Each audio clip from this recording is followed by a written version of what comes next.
हाय दोस्तों, नमस्कार।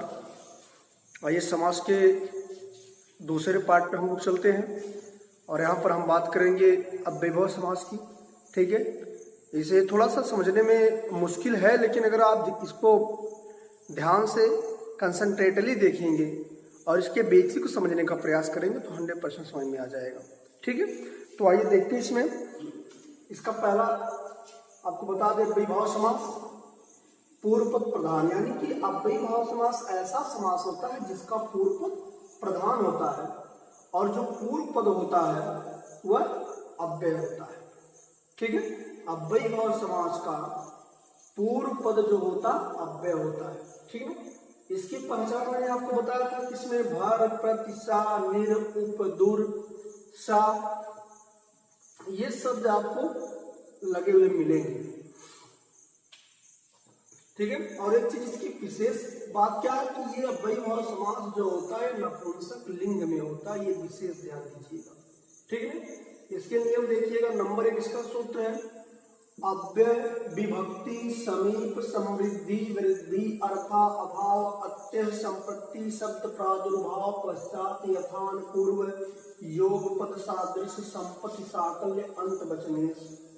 यानी कि ये जितने भी शब्द अव्यय को छोड़कर जितने भी शब्द यहाँ पर देख रहे हैं, चाहे विभक्ति हो, समीप हो, समृद्धि, ये सभी शब्दों के योग में क्या होगा? अव्ययभाव समास होगा। ठीक है, अब यहाँ पर देखिए, मैंने 2-3 एग्जाम्पल यहाँ पर रख दिया है। ठीक है, ये अव्यय देखिए, समस्त पद होगा, विग्रह। यहाँ पर विभक्ति देखिए। ठीक है, ये विभक्ति पहला वाला अव्यय हो गया। यहाँ पर विभक्ति के आधार पर ये अधिहर हो गया। अधिहर यानी कि हरि में। ठीक है, समस्त पद इसका हो गया हरि में और इसका विग्रह हो गया हरव इति। ठीक है, अब ये देख रहे हैं आप कि हरव जो है ये सप्तमी विभक्ति का बहुवचन रूप दिया हुआ, मतलब प्रथम एक वचन का रूप। इसी प्रकार से समीप देखिएगा, समीप। अब यहाँ पर दूसरा वाला हो गया आपका उपग्राम, यानी कि समीप की जगह को मैंने क्या लिख दिया? उप लिख दिया। तो ये हो गया उपग्राम और इसका जो विग्रह हो गया ग्राम से समीपम, यानी कि जो अव्यय वही बाद में जाकर के जुड़ जाता है। ठीक है, इसी प्रकार से देखिएगा पश्चात। अब यहाँ पश्चात मतलब बाद में बता रहा है और अनु का मतलब पीछे होता है।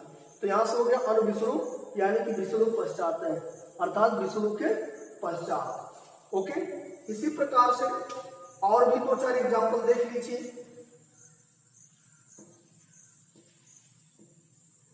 जैसे देखिएगा, हम यहाँ पर दिखा दे रहे हैं आपको संप्रति, अत्यय, पश्चात, अर्थाभाव। देखिए अर्थाभाव यहाँ पर दिया हुआ निर्मच्छिकम।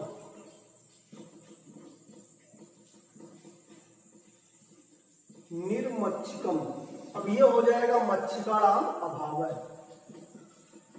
यहाँ अभाव दे दिया है, यानी किसी चीज का अभाव, तो मच्छिका राम अभाव। इसी प्रकार से देखिएगा अत्यय। अत्यय का मतलब नाश होता है, कहीं इसका अधिकता होता है। यहां पर हम लिख सकते देखिए अतिहिमम, इसका अति लग गया इसमें अत्यय के लिए। यहां निर था, अभी मैंने बताया आपको निर, इसमें निर लगा हुआ है। अत्यय में देखिए अति हो गया। ठीक है, अतिहिमम यहां हो जाएगा, यानी कि हिमम अत्यय आप लिख सकते हैं हिमस अत्यय, हिमस अत्यय। ठीक है, एक और एग्जाम्पल देख लेते हैं। जैसे देखिएगा प्रतिदिनम, यहाँ पर हो जाएगा सादृश्य, यानी कि विवसा। ये विवसा जो होता है यथा के योग में है, यथा यथा यहाँ पर हो जाएगा यथा के प्रकार में विवसा है प्रतिदिन। यहां हो गया प्रतिदिनम, अब इसको लिख सकते हैं आप दिनम दिनम प्रति,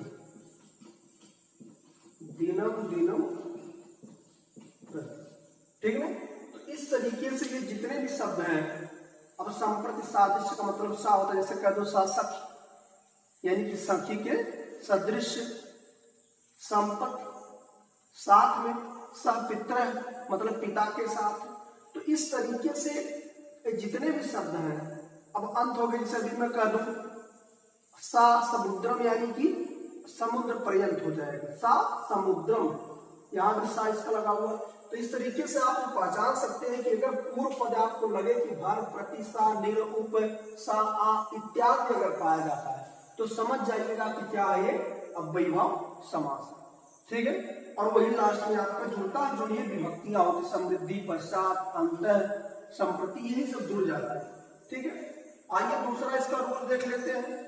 तो मित्र इसको आप एक बार ध्यान से देखिएगा। ठीक है, यही इतना इसका रूल बहुत है, लेकिन मैं इतने एग्जाम्पल आपको बता रहा हूँ, बहुत सारे एग्जाम्पल हैं।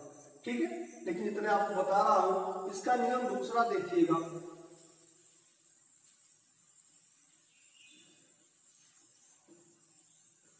इसका एक दूसरा नियम है, दूसरा फार्मूला है नदीभिश्च।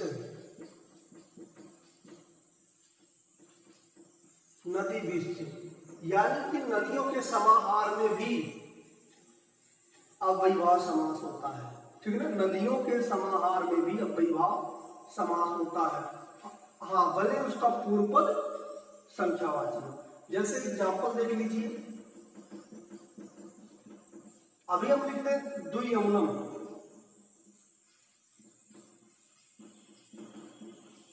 द्वियमुनम, अब आप यहां देख रहे हैं कि लगा हुआ पहले क्या, द्वि लगा हुआ है।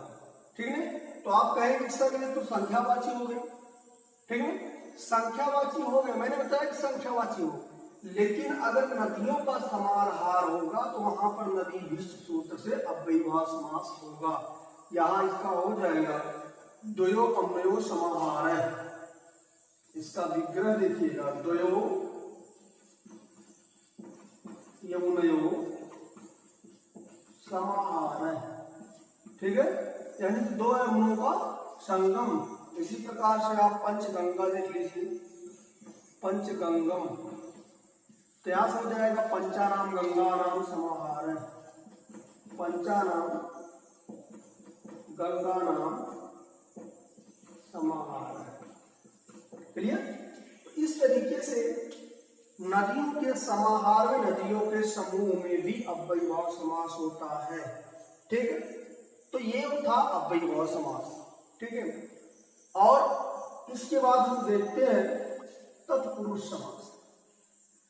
ठीक है, देखिएगा तत्पुरुष समास।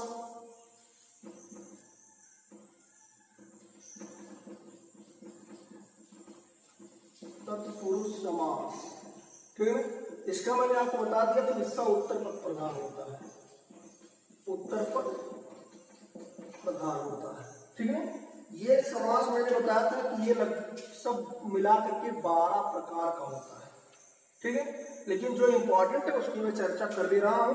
इसमें दो मैंने आपको बताया था, एक कर्मधारय होता है, एक द्विगु होता है। लेकिन उससे पहले विभक्तियों के आधार पर ये 6 प्रकार के होते हैं। ध्यान दीजिएगा, पहली कंडीशन ये विभक्तियों के आधार पर,